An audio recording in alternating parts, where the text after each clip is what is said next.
In this video, I'm going to show you how to find trending Fantom Memecoins on Dexscreener. Ensure you subscribe and turn on bell notification to the channel for lots of educational guides and contents like this. Now, not first things be logged into Dexscreener, right?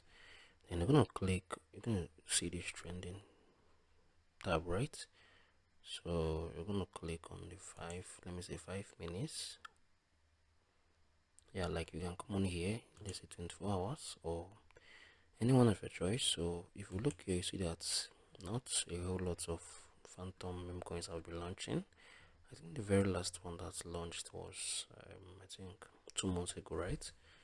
So but what you need to do if you want to find the trending meme coins on Fantom, you're gonna click on this for trending tab with a fair shriek, right? It's gonna load up. So this is basically how you can find trending Fantom meme coins on the screen. If you find this video helpful, shout out below in the comment section. I'll see you guys in the next one.